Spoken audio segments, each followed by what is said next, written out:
नमस्कार दोस्तों, आपका स्वागत है हमारे इस चैनल में एडवोकेट कृष्ण कुमार त्रिपाठी। दोस्तों, आज का वीडियो हमारा डिस्चार्ज एप्लीकेशन के ऊपर है, जो कि हमारे कई क्रिमिनल केसों में लगाई जाती है और वो हमारे लिए काफ़ी कारगर साबित होती है, काफ़ी यूज़फुल है। उससे हमारे केस में काफ़ी असर पड़ता है और उससे हमको मोरल सपोर्ट भी मिलता है। सवाल ये पैदा होता है कि डिस्चार्ज एप्लीकेशन क्या होती है। दोस्तों, मैं 498 ए का ही एग्जांपल लेके आपको समझाता हूँ कि डिस्चार्ज एप्लीकेशन क्या होती है। डिस्चार्ज एप्लीकेशन दोस्तों क्रिमिनल केसेस में ही लगती है, इसका सिविल केसेस से कोई संबंध नहीं होता है। ठीक है, जितने भी क्रिमिनल केस है उसमें डिस्चार्ज एप्लीकेशन लगती है। इसको हिंदी में उन्मोचन कहते हैं। आप लोगों की भाषा में अगर बात करूं तो किसी व्यक्ति को किसी केस से बरी कर देना। एक आम भाषा में, पब्लिक की भाषा में बात करूं तो, कानूनी भाषा में तो ये ऐसा नहीं माना जाता है। कानूनी भाषा में तो डिस्चार्ज को मतलब कि कोई व्यक्ति है उसके ऊपर से चार्ज हटा देना, और जैसे उसके ऊपर चार्ज हट जाता है वो व्यक्ति अपने आप उस केस से बाहर हो जाता है। आम भाषा में कहें तो वो बरी हो जाता है। तो क्या होती है डिस्चार्ज एप्लीकेशन? तो दोस्तों, जब कभी भी कोई क्रिमिनल केस आपके ऊपर लगता है, जैसे मैंने कहा कि मैं 498 ए का ही एग्जांपल लेता हूँ, तो 498 में मान लीजिए कि आप पे एफआईआर दर्ज हुई है। एफआईआर दर्ज होने के बाद आप खुद, आपके ऊपर एफआईआर हुई है, आपके माता पिता पर एफआईआर हुई है, आपकी बहन है, आपकी जीजा जी हैं, उन पर भी एफआईआर दर्ज हो गई है, आपके चाचा चाची पर भी एफआईआर दर्ज हो गई है, क्योंकि ऐसे कई मामले देखने को मिलते हैं। तो फिर उसके बाद जब ये मामला कोर्ट में जाता है, एप्लीकेशन चालान चालान पेश होता है, चार्जशीट पेश होती है, तो कई लोग क्या करते हैं कि केस को लड़ना शुरू कर देते हैं। और वकील भी, क्योंकि वकील को पैसा कमाना है, तो वो भी कभी आपको ये एडवाइस नहीं करेगा, और उसको ये आता भी नहीं है। दोनों ही बातें होती हैं, क्योंकि अगर उसको ये आता होता तो ये बहुत अच्छा वकील होता वो।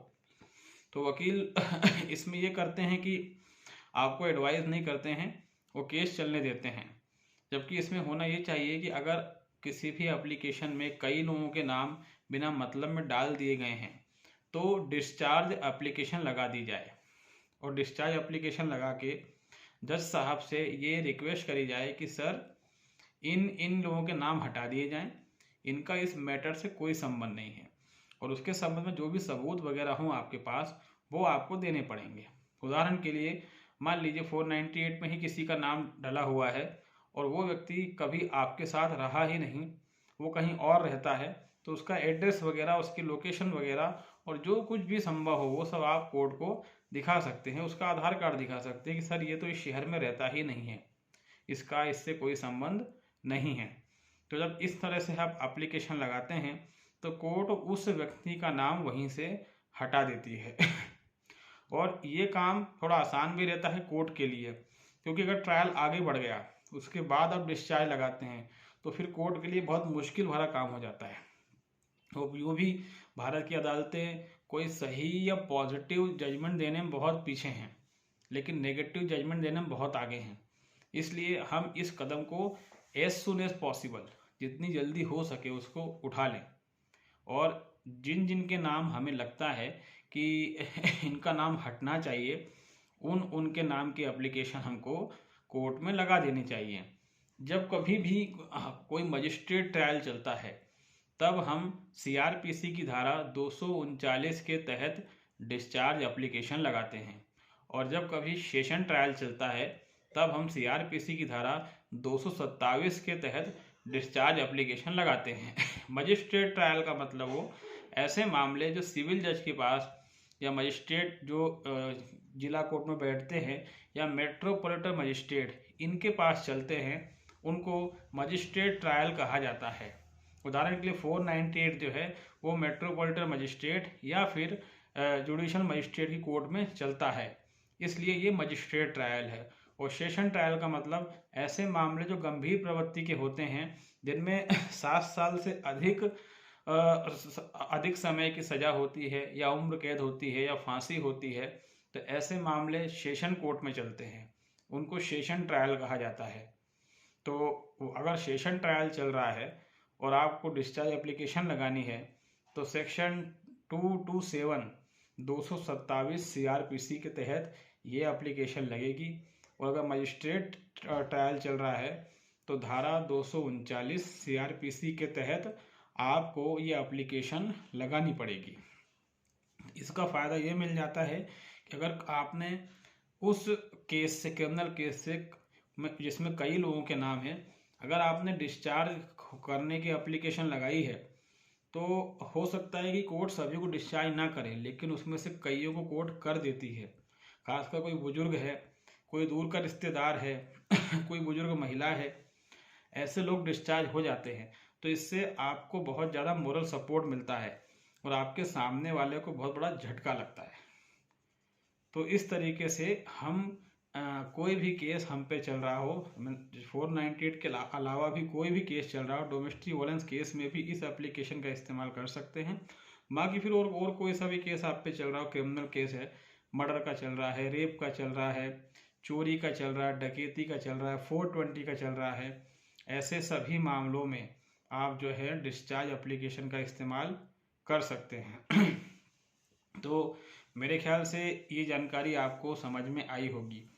डिस्चार्ज एप्लीकेशन लगाने के बाद और अगर वो आपके पक्ष में डिसाइड हो जाती है तो उसमें आपको अगला स्टेप ये उठाना चाहिए, हालांकि लोग उठाते नहीं हैं, लेकिन मेरा मानना है कि इसमें ये अगला स्टेप ये उठाना चाहिए कि आप जो हैं उस व्यक्ति के खिलाफ जिसने आपका नाम FIR में डलवाया था, उसके खिलाफ जो है आप डिफेमेशन सूट फाइल कर दें।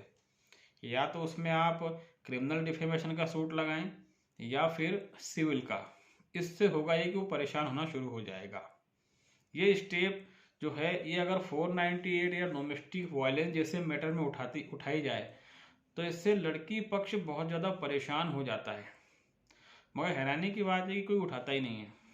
पूरे परिवार का नाम जो है FIR में है, चार्जशीट पेश हो चुकी है, कोई डिस्चार्ज एप्लीकेशन लगाता ही नहीं है। किसी से पूछो कि भाई कितना समय हो गया आपका केस चलते हुए, तो लोग कहते हैं कि सर 2 साल हो गया, 3 साल हो गया, 4 साल हो गया। मगर वकील साहब ने डिस्चार्ज एप्लीकेशन नहीं लगाई, शुरुआत में ही लगा देते, वो डिसाइड हो जाती है और उसमें पक्का कई लोग डिस्चार्ज होते हैं। अब जो डिस्चार्ज हुए वो अपने अपने इलाके से उस महिला पर अगर डिफेमेशन सूट फाइल कर दें तो महिला परेशान हो जाएगी और केस में इसका बहुत अच्छा असर पड़ेगा लड़कों के लिए। मगर लोग पता नहीं क्यों नहीं करते। आज तक हमने ऐसा एक भी केस नहीं देखा है जहां पर कि डिस्चार्ज एप्लीकेशन लगा दी गई हो और बाद में 498 की कार्रवाई करी गई हो। पहली बात तो बहुत कम लोग हैं जो डिस्चार्ज की एप्लीकेशन लगाते हैं। अगर लगाते हैं और उनमें से कई लोगों के नाम डिस्चार्ज हो जाते हैं, मतलब वो लोग वहीं पर केस से बाहर हो जाते हैं, बरी हो जाते हैं, तो वो ये सोचते हैं कि चलो आज झंझट छूटी, कौन पछड़े में पड़े, भाड़ में जान दो, अपना काम तो हो गया। तो ये बहुत बड़ी गलती रहती है और इन्हीं गलतियों के कारण ही इतने झूठे मामले कोर्ट में आते हैं, क्योंकि जो लड़की वाले हैं उनको पता है कोई कुछ नहीं करेगा। अगर आप एक्शन लेना शुरू कर देते हैं लड़के वाले, अब तक जितने भी केस 1983 के बाद से लेकर अब तक जितने भी केस 498 वगैरह में लगे हैं, तो अगर लड़के वाले की तरफ से एक्शन शुरू हो चुका होता तो इसका मैसेज जाता सोसाइटी में कि यार अपन किसी को झूठा मत फंसाओ, मगर कोई एक्शन लेना ही नहीं चाहता। और यही सबसे बड़ी वजह है कि अक्सर कोई भी इस तरह के झूठे मुकदमों का शिकार हो जाता है और उसके बाद उसके पास ही पछतावा ही रहता है। तो अगर आपके साथ भी ऐसा कुछ हो रहा है तो आप डिस्चार्ज की एप्लीकेशन लगाएं और एप्लीकेशन लगाने के बाद अगर वो कुछ किसी भी तरह से आपके फेवर में डिसाइड होती है तो उसमें फिर आप जो हैं जिसने भी आपके ऊपर झूठा मुकदमा दर्ज करवाया है उसके खिलाफ कड़ी कार्रवाई करें, तभी हम कहेंगे कि न्याय हुआ। नहीं तो हम बातें बड़ी बड़ी करते हैं कि सिस्टम ऐसा है, सिस्टम वैसा, मगर एक सवाल ये भी है कि जब आपके पास उस सिस्टम को चैलेंज करने का अवसर मिलता है आपको, तब आप उस अवसर का कितना फ़ायदा उठाते हैं। तब आप ये सोचते हैं कौन झंझट में पड़े, कौन पछड़े में पड़े, कौन जाए, जान दो, हमें क्या, हमारा काम तो हो गया। तो जब भारत का हर नागरिक इस तरह की मेंटेलिटी वाला है तो सिस्टम तो दोस्तों बदलने से रहा, क्योंकि हमारे यहाँ हर व्यक्ति मतलबी है, उसका काम हो जाना चाहिए बस। वो देश समाज को कुछ देना नहीं चाहता, लेकिन जब उसके साथ कुछ गलत होता है तब उसकी ये एक एक्सपेक्टेशन होती है कि कहीं से कोई चमत्कार हो जाए, भगवान आ जाए और मेरा काम हो जाए। यही कारण है कि इंडिया में 80% से अधिक कानून जो हैं वो एकदम घटिया हैं, इलॉजिकल हैं। उनके पीछे सिर्फ वोट बैंक की राजनीति है। 80% से अधिक कानून। ये अलग बात है कि वो कानून जिनके फेवर में हैं, ऐसे लोग उन कानूनों के समर्थक हैं। अदरवाइज हमारे देश में ऐसे ऐसे कानून बना के रखे हुए हैं कि वो पूरे देश के खिलाफ हैं, लेकिन उनका विरोध कई लोग इसलिए नहीं करते क्योंकि ये कानून कहीं ना कहीं ऐसे लोगों को बहुत ज़्यादा ही फायदा दे रहा है। 498 एक ही बात करें, महिला वर्ग को इससे अच्छी कमाई है, वकीलों को इससे अच्छी कमाई है, पुलिस वाले भी थोड़ा बहुत कमा ही लेते हैं। तो इतने सारे लोग पूरे भारत में, मतलब पूरे भारत में करोड़ों लोगों का घर में जो 2 वक्त की रोटी आ रही है वो 498 ए जैसे मामलों के कारण आ रही है। तो जब तक हम अपना स्वार्थ देखेंगे तब तक कोई भी सिस्टम चेंज नहीं होगा। और इन जनरली तो हम सोते रहते हैं, जब कभी हम पे इस तरह के आरोप लगते हैं, FIR होती हैं, तब हम हड़बड़ा के उठते हैं और फिर हम एक ही बात कहते हैं कि यार ये कानून तो गलत है, किसने बना दिया, कितना बेकार कानून है, सिस्टम बदलना चाहिए। तो ऐसा इसलिए हो जाता है क्योंकि जब तक आप पे नहीं आई थी तब तक आप सो रहे थे और ये सिस्टम आपको बड़ा अच्छा लग रहा था। अब आप पे आ गई है तो ये बुरा लग रहा है। तो बेहतर हो कि हम हर परिस्थिति में न्यूट्रल बने रहें। हमेशा ये सोचना कि मुझे क्या, जो हो रहा है उससे मुझे क्या, मैं तो सुखी हूँ, ये विचारधारा ही हमारे समाज को ख़त्म कर देती है दोस्तों। तो उम्मीद है हमारा जो वीडियो, जो कानूनी पॉइंट हमने आपको बताया है वो समझ में आया होगा। उसके बाद की बातें भले आपके समझ में ना आई हो उसकी ज़रूरत नहीं है, लेकिन जो कानून की बातें हमने आपको बताई हैं वो आपके समझ में आई होंगी।